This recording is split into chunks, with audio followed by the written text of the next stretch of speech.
Hola, esta es la tercera parte de mi story time de cuando yo empecé a ver a Dios de una manera diferente a la que normalmente yo estaba acostumbrada a pensar de Él. Cabe destacar que aunque esto es una narración subjetiva de lo que yo experimenté, de lo que yo viví de manera personal en cuanto a esa revelación que tuve de Dios, hay que destacar también que la verdad es una sola, aunque muchos digan que la verdad es relativa. Y la verdad es la palabra de Dios, porque Dios es autoridad, ¿no? Aunque muchos nieguen la existencia de Dios y no, pues no les juzgo si alguno de ustedes que ven este video piensa que Dios no existe. En algún punto yo también tuve mis dudas y bueno, Dios se encargó de mostrarme que yo había sido una incrédula, que yo había, mejor dicho, tenido un concepto erróneo de Él y se encargó de revelarme quién era Él, su carácter, sus atributos, que son muchos. Entonces, quiero empezar por eso, que la verdad es objetiva y que aunque yo estoy contando mi narración, mi experiencia personal de cómo yo lo viví, de cómo yo me encontré con Él, quiero decir que ustedes puede que Dios les permita vivir de otra manera diferente esa revelación que Él hace de sí mismo, pero siempre va a estar ligado a lo que dice su palabra, ¿sí? Entonces eso es importante que lo tengamos todos en cuenta. Entonces quiero también volver al punto donde terminé la vez pasada, en cuanto a yo, esa parte de que entendí que, bueno, Dios estaba alejado de mí o muchas veces no me respondía como yo quería que lo hiciera, porque yo había construido un muro entre Él y yo, ¿sí? Cada vez que mentí, cada vez que cogí algo que no era mío, cada vez que le hice daño a otras personas, cada vez que pasé por alto su palabra, fue como si yo hubiera construido un muro, ladrillo por ladrillo, y yo misma hubiera decidido apartarme de Dios. Entonces, eso tiene un fundamento bíblico, no es solamente algo que yo pienso que así es, sino que la Biblia lo dice. En Romanos 3:23 dice, perdón que no lo encuentro, dice, todos pecaron y por eso no pueden participar de la gloria de Dios. Entonces, hagamos un poquito de estudio de esa frase. Dice, todos pecaron, ¿sí? Ahí está diciendo que todos nosotros los seres humanos hemos pecado.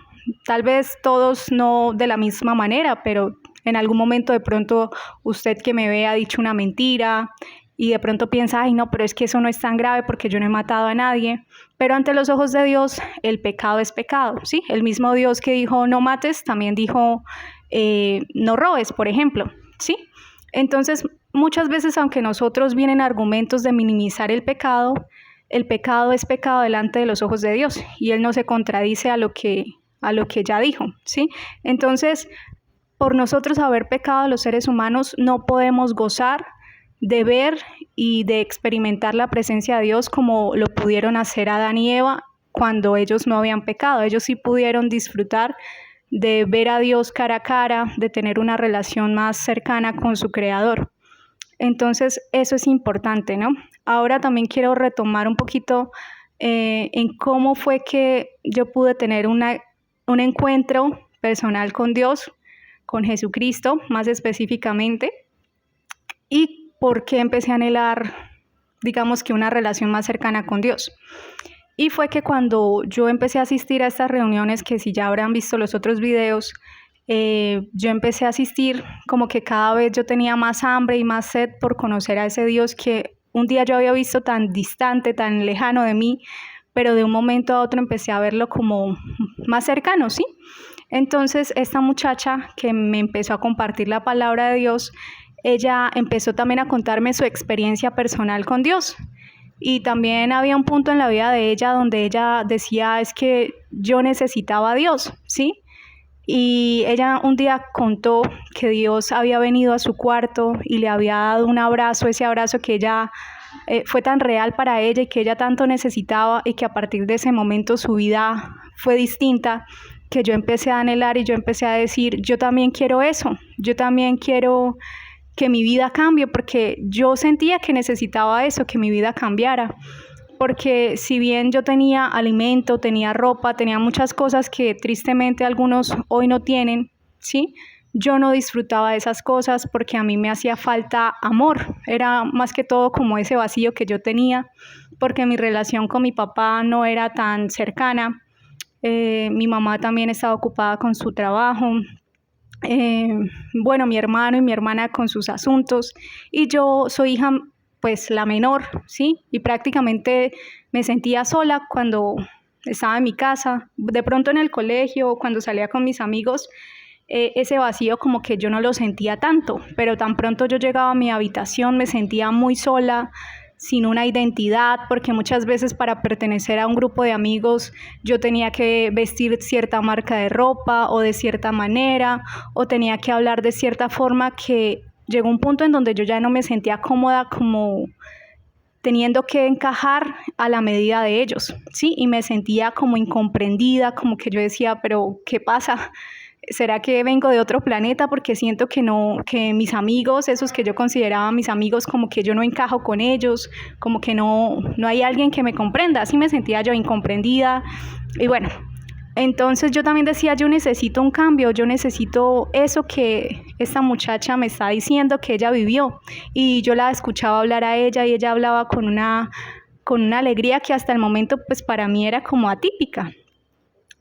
Y entonces ella me dijo, mira, es que va a haber un encuentro, van a ir muchos jóvenes, yo te aseguro que si tú vas a ese encuentro, algo extraordinario va a pasar con tu vida. Y yo sentía en mi corazón como que sí, yo necesito eso, aunque no entendía muy bien qué era, y también en mi mente era como imposible porque en mi casa no me dejaban salir casi que a ningún lado, casi que ni a la casa de mi hermana. Entonces yo decía, bueno, sí, de pronto Dios puede hacer algo, ¿no? Yo quería ir, pero a la vez lo veía imposible. El caso fue que, aunque me tomó mucho tiempo pedirle permiso a mi papá, porque pensaba que él me iba a decir que no, me dijo, pues sí, vaya, usted ya está grandecita y se sabe cuidar. Entonces, eso para mí fue como que, ¡ah! Dios está haciendo algo. Eso es una señal. Yo lo veía así, ¿no? Y entonces, bueno, nos fuimos para ese encuentro. Haga de cuenta que es como un retiro. Y bueno, allá empezaron a darnos charlas, todo en base a la Biblia. Empecé a entender muchas cosas, pero llegó una charla que digamos que fue la que me preparó para lo que iba a venir después. Y fue esa charla en donde volvieron a enfatizar la importancia de arrepentirnos de nuestros pecados. Y pasaron en esa charla unas escenas de la película de la Pasión de Cristo.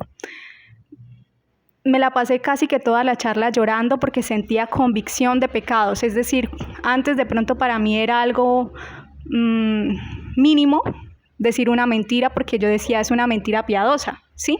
Yo minimizaba el pecado, yo justificaba mis pecados, que eran muchos y pues por vergüenza no los voy a decir públicamente, ¿sí? Pero eso es lo que dice la Biblia, el pecado avergüenza. Y tenía esa convicción de pecado, y cuando empecé a entender que Jesús había muerto en esa cruz para tomar mi lugar, porque en sí la que debía haber estado colgada en esa cruz era yo y los demás seres humanos que también han pecado, empecé a sentir una convicción tan grande de pecado y de vergüenza que me dolía que Jesús hubiera tomado mi lugar, ¿sí? Y bueno, el video ya casi se corta, pero voy a hacer otro video para enfatizar la importancia o el impacto que esa charla tuvo para mí y lo siguiente que pasó después de esa charla. De pronto me tomo el tiempo y grabo el otro de una vez, pues para que quede como todo redondeado, y de pronto usted que me ve y de pronto que usted que también siente que su corazón arde, que su corazón necesita algo diferente, pueda de pronto ser bendecido con esto que estoy diciendo.